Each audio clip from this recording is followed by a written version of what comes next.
Hello everyone, what is going on? This is Ashley with another video. This time it is slightly different than the usual watercolors, and I finally tried gouache.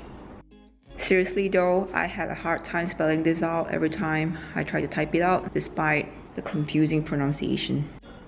The paper I'm using is the Campap acrylic paper that has a smooth surface, which is very ideal for gouache paintings. For paints, I'm using Hobbian Artist Gouache and Winsor & Newton Designer Gouache, I think. And I just use my usual brushes for watercolor.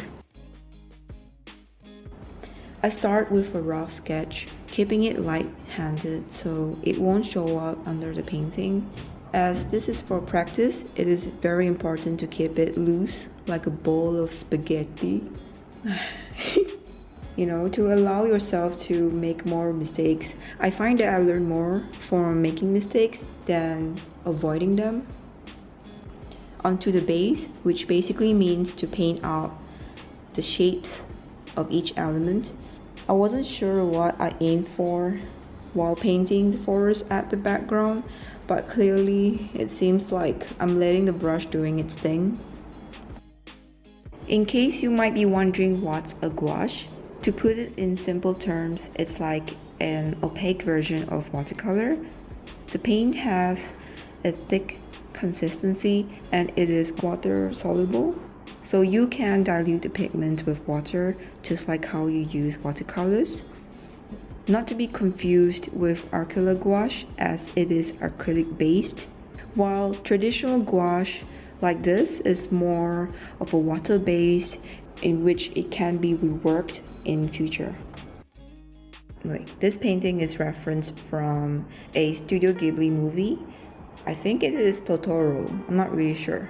I like their background painting, so I think it's a really good motivation for me to get this as a practice, even though it may look very overwhelming for me to practice, but I guess it's actually a good start from there.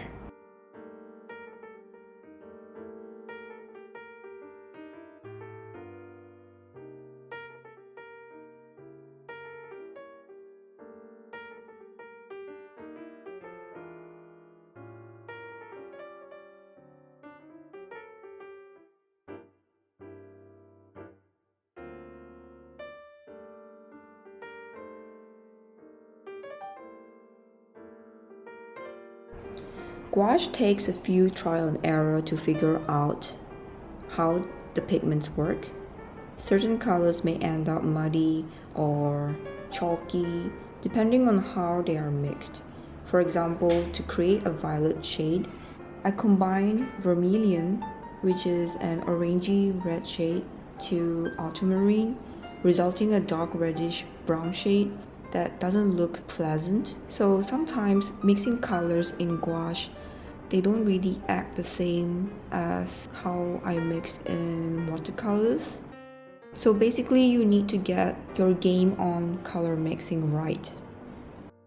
And also, I've learned that the dark paints tend to dry in a lighter shade, while lighter shades tend to dry darker than it initially looked. So there's a lot of relayering to get the tones right. It takes a shorter time for the paint to dry, so it really didn't bother me much, but the relayering it tends to take up most of the time during this process.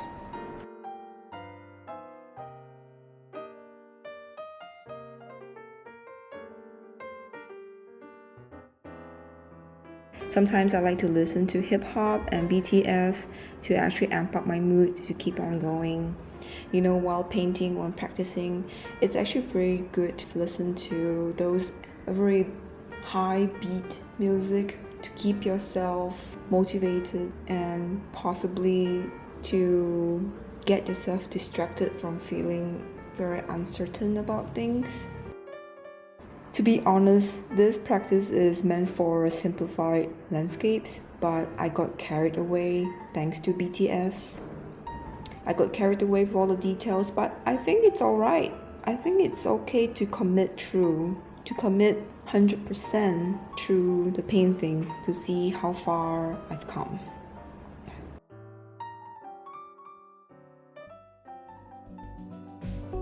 Now the next painting, this is reference from the movie The Revenant, a very intense movie, I have to say. I wanted to try a more cool tone landscape, and this one is a tad more simpler than the previous one, of course. I used quite a lot of white, a hint of blue, and a lot of Payne's gray, which is a cool version of 80% black. I don't know how to explain that. But I did add a bit of a yellow ochre, a more of a warm tone to actually balance out the landscape. I think this painting actually emphasizes on the texture on the mountains, even though it looks simple. This painting is like a mini break despite all the complications I faced from the previous painting. If you like to try painting landscapes, I highly recommend searching for movie screen caps on Google for references.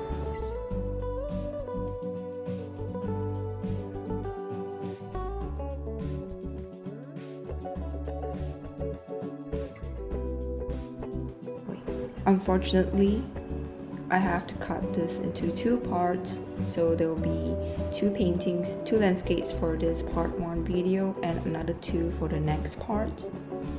Thank you for making this far. I hope you have a great day, and be sure on the lookout for the next part, and I'll see you soon. Bye!